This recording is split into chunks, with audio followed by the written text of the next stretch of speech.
the world is watching us. We can say whatever we want.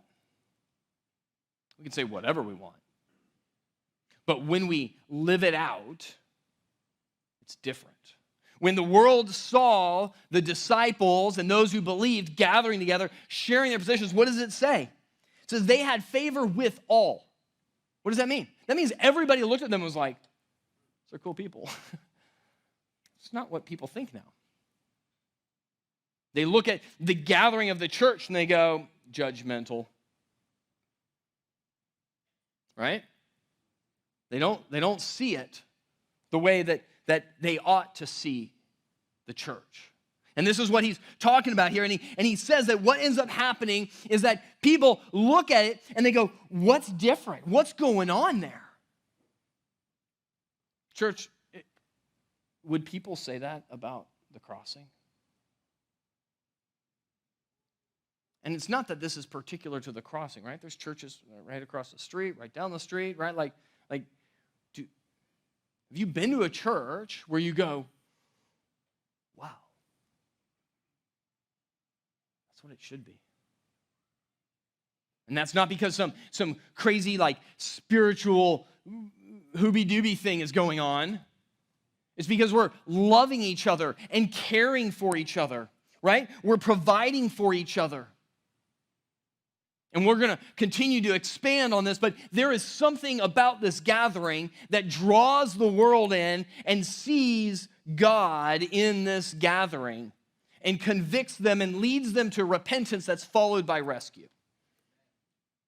That's the point of our gathering. This isn't just an appointment on a Sunday morning. It's not just for the people on YouTube. It's not just turning it on and just letting it roll. That's not what this gathering is. It is of eternal import. What would your faith be without a church? Have you thought about this? I never had. Until this morning. Really? Would you have come to faith? Would you have known stories? Would you have seen examples of God making a way where there was no way? Would you have ever sung a song to God? Would you have ever cracked open a Bible? You see, God uses the church to rescue the world. That's one way he does it. Now, does this mean that you have to be a part of it? Certainly not, right? Like, people are rescued by God independent of a church. However, this is a predominant way, especially in our society, that God reaches people. And so when somebody walks in here, or you begrudgingly drag somebody in here, the point is that they hear the gospel, but not just that they hear me up here blabbing about it, but that they see it lived out in power in our lives. That they see a love and a grace and a mercy and a reconciliation and compassion between us that the world doesn't see normally, because ours is a reflection of Jesus Christ.